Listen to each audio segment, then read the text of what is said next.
साहब बड़े बड़े अच्छे खानदानी लोग इंडस्ट्रियलिस्ट इस वक्त भाग रहे हैं पाकिस्तान से, अपनी इज्जतें बचा के भाग रहे हैं। हालत ये इस वक्त डर रहे हैं आने वाले दिनों से कि वो ये क्या हो जाएगा, किस तरीके से पाकिस्तान को गवर्न किया जाएगा आने वाले दिनों में।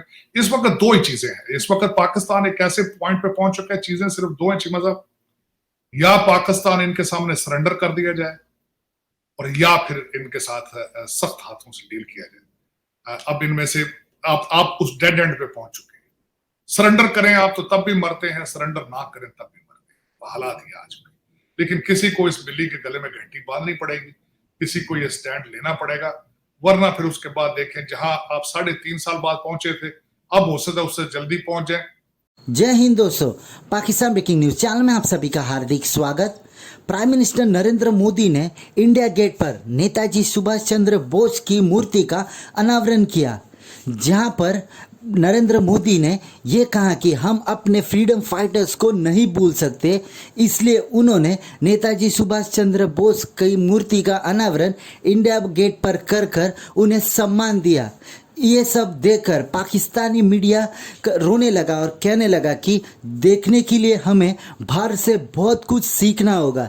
जैसे भारत अपने फ्रीडम फाइटर्स को रिस्पेक्ट देता है और उनके नाम पर बहुत सारे रोड्स के नाम और मोहल्लों के नाम रखता है, वहीं पर हमें तो हमारे देश के फ्रीडम फाइटर्सों का नाम ही नहीं पता जिन्होंने हमें आज़ादी दी थी। और जो फ्रीडम फाइटर्स पाकिस्तान से थे उन्हें तो हम मानते ही नहीं हैं, जैसे कि शहीद भगत सिंह और बहुत सारे अन्य फ्रीडम फाइटर्स। जहां पर पाकिस्तानी मीडिया का ये भी कहना था कि पिछले 10 सालों में भारत ने इतनी तरक्की कर ली है कि पाकिस्तान को अब उन्हें पकड़ना नामुमकिन हो गया है। जहां पर भारत इकोनॉमी में 10वें पोजीशन से 5वें पोजीशन तक पहुंच गया है और पाकिस्तान है कि आज हर एक देश के सामने गिड़गिड़ा कर भीख मांगता है। जहां पर आज पाकिस्तान आईएमएफ के लोन के ऊपर पूरी तरह डिपेंडेंट है। जहां पर आईएमएफ ने अपना लोन देना बंद कर देगा, पाकिस्तान रहने के लायक नहीं रहेगा। यह ऐसा पहला वाहिद मुल्क है जो कि लोन के ऊपर अपने देश को चला रहा है। ऐसी वीडियो को अंतिम तक देखते रहिए, लाइक कीजिए, शेयर कीजिए और सब्सक्राइब कीजिए हमारे चैनल को और बेल आइकन दबाना बिल्कुल भी ना भूलें। और आपकी जो भी राय हो वो कमेंट बॉक्स में ज़रूर दें।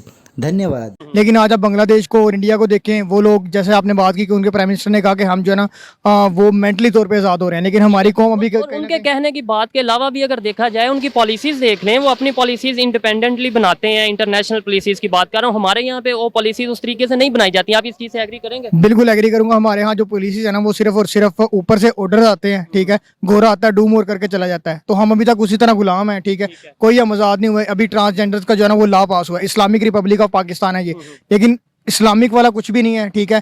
जो गवर्नर ने कह दिया ये वो उसी तरीके से पॉलिसीज बनाएंगे, उसी तरह से बिल पास होंगे आपके सेनेट्स में, ईच एंड एवरीथिंग जो है ना वो जब जिस तरह वो कहेंगे उस तरह होगा। इंडिया की आज़ादी की बात की जाए, मतलब पॉलिसीज़ की बात की जाए कैसे आज़ाद हैं, उसकी एग्जांपल ये है कि रशिया और यूक्रेन की वार थी, उन पे सैंक्शंस थी कि आपने जो उनसे ऑयल नहीं लेना रशिया से, फिर भी उन्होंने ऑयल लिया और काफ़ी ज़्यादा ऑयल लिया। पूरी दुनिया को इस चीज़ की खबर और काफ़ी उनके चर्चे भी हुए। इसके अलावा बात की जाए दूसरी इंटरनेशनल पॉलिसीज़ की, जहाँ उनका दिल करता है वो चाइना के साथ ट्रेड करते हैं, जहाँ दिल नहीं करता वो नहीं करते। अमेरिका के साथ दिल करता करते हैं, दिल नहीं करता नहीं करते। तो आखिर क्या वजह है कि हमारे साथ ही थे और वो आगे निकल गए, मेंटली तौर पर भी और वैसे भी? देखिए जी, शहबाज शरीफ को जितना मर्जी क्रिटिसाइज करें, लेकिन उसकी बात बिल्कुल ठीक थी कि beggars can not be choosers.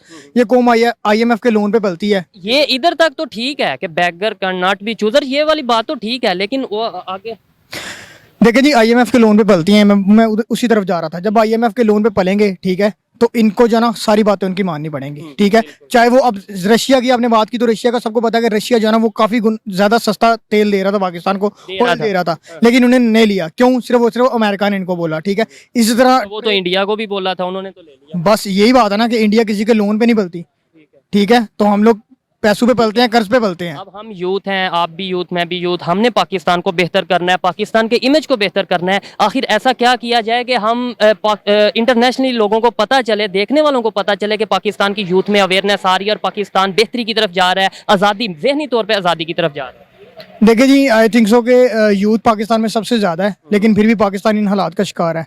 तो सबसे पहले तो यूथ को खुद में बेटरमेंट लानी चाहिए, अल्लाह से दुआ भी करनी चाहिए, ठीक है। और तीसरी चीज़ जो है ये है कि हमारी जो गवर्नमेंट है, ऊपर लेवल के इदारे हैं, एस्टेब्लिशमेंट वगैरह है, इनको इन चीज़ों का ख्याल करना चाहिए। सारी दुनिया समझती है India is a critical market place.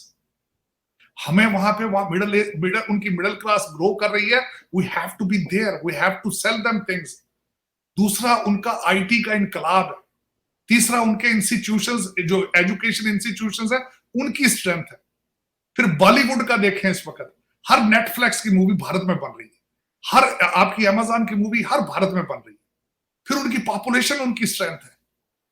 मैं हैरान हो गया था अगले दिन, मैं जब इस पे एक दिन मैं इंटरनेट पे अपनी रिसर्च कर रहा था। चीमा साहब तकरीबन $16 बिलियन की अमेरिका ट्रेड करता है उनके साथ, और इस वक्त आप उनको छोड़े, भारत की तकरीबन $13 बिलियन की इन्वेस्टमेंट अमेरिका के अंदर है, और 70,000 जॉबें इंडियंस ने क्रिएट की हैं यहाँ अमेरिका के अंदर। 2 लाख इंडियन स्टूडेंट इस वक्त अमेरिका में पढ़ रहे हैं। 7.7 बिलियन उनकी ट्यूशन फीस है। अब मैं बांग्लादेश की बात कर रहा हूं, 16.1 बिलियन की भारत की एक्सपोर्ट है बांग्लादेश के अंदर। तो दूसरा उनका बॉर्डर साथ मिलता है, वो एक दूसरे के साथ। और दूसरा आप देखें दोनों मुल्कों ने तरक्की कितनी की है। आप मुझे मैं हमेशा ये कहता हूं, खास आप गए होंगे रशिया, तो पुतिन के साथ बैठ के क्या बातें करते हो कि मैं ये फला प्रोडक्ट लेके आऊं, ये ले लें जी, हम एक्सपोर्ट करना चाहते हैं। अच्छा, हम आपसे तेल लेना चाहते हैं, अगर आप उधार पे दे दें, तो यही बात हुई होगी कि जो लेने आए हैं वो हमारे पास पैसे नहीं है, देने के लिए हमारे पास कुछ नहीं है। तो आपके रिलेशनशिप, मैं कहता हूं आज आ भी जाते हैं, पुतिन साहब आ जाते हैं पाकिस्तान, की दोगे तो की लोगे उनको। ट्वाइस उसका विजिट कैंसिल हुआ है। चाइना के भी प्रेसिडेंट का कैंसिल हो रहा है। वो कह रहे हैं मैं फोटो शूट के लिए नहीं आना। नहीं, ना लेने को कुछ है, ना देने को कुछ है। क्या देंगे उनको? जलसा ही है, पीटीआई के जलसे में बुला लें पुतिन साहब को, तो तकरीर करा रहे हैं उनसे, यही हो सकता है मैक्सिमम। आप इससे ज्यादा कुछ भी नहीं कर सकते। वहां डीजे पार्टी पीछे गाने चला देना, दमादम मस्त कलंदर, दमादम मस्त कलंदर, और क्या हो सकता है वहां। फ्रीडम फाइटर्स की अगर बात करें, लास्ट आपसे क्वेश्चन है, फ्रीडम फाइटर्स, वहाँ के जो फ्रीडम फाइटर हैं वो उन्हें काफ़ी रिस्पेक्ट देते हैं, कहीं ना कहीं उन्हें वो याद रखते हैं, कभी उनका स्टैचू बनाते हैं पार्क्स वगैरह में। और अगर यहाँ पर बात की जाए, आपसे अगर मैं पूछूं, आपको शायद पता होगा, लेकिन एक जनरल पब्लिक से पूछा जाए तो उन्हें अपने फ्रीडम फाइटर्स का पता ही नहीं होगा। क्या वजह है, हम क्यों नहीं इस तरीके से रिस्पेक्ट दे पाते? देखिए जी, सबसे बड़ी बात यह है कि इस कौम का एक सबसे बड़ा जो है ना, इनकी एक ये इनमें फ्लो है कि ये किसी भी चीज़ की कदर तब करते हैं जब वो चीज़, बंदा मर जाता है तो तब उसकी कदर करेंगे। इस मुल्क में जो अच्छा बंदा है, फ्रीडम फाइटर है, कुछ भी है, टैलेंटेड बंदा है, इसकी कदर ही नहीं करते, उल्टा उसको दबाते हैं, उसको नीचे करते हैं। तो ये मुल्क कैसे आगे जा सकता है? इंडिया ने ऐसा क्या किया कि उनके जो उनसे जहनी तौर पर हमारे से बेहतर, आपने बोला कि वो इसलिए आज़ाद हैं, ये वो, उन्होंने आखिर क्या ऐसा किया, ऐसी पॉलिसीज़ कौन सी बनाई, अपने अवाम को कौन सी ऐसी फैसिलिटीज़ दी कि वो जहनी तौर पर बेहतर हो गए? As come if we talk about the youth, तो आई थिंक सो कि जो सबसे बड़ी उन्होंने चीज़ की वो ये थी कि अपने गवर्नमेंट के साथ जिस तरह उन्होंने कहा वो उसके साथ स्टिक रहे, अपने जो अदारे हैं वो उनकी बात मानते हैं। इधर पाकिस्तानी जो कौम है वो अपने अदारों की बात नहीं सुनती, ठीक है। तो ये एक बड़ी चीज़ है कि इंडिया की यूथ जो है ना वो, हालांकि एक टाइम पे शुगर में ये बात की जाती थी कि इंडियंस वो कौम है जिनको अल्लाह ताला ने इसलिए बनाया कि ताकि हम उन पे हंस सकें, वो इस तरह के लोग थे। और आज आप देखें, रियलिटी एक्सेप्ट करना बहुत बड़ी बात होती है। आप इस चीज़ को एक्सेप्ट करेंगे कि आज वो हम पे हंस रहे हैं? देखें जी, बिल्कुल ऐसी है, बिल्कुल ऐसी है, वो बिल्कुल ऐसी है। लोगों को ये बातें बुरी लगती हैं, लेकिन हकीकत है, मैं चुप कर जाऊंगा, ये चुप कर जाएंगे तो हकीकत बदल तो नहीं जाएगी।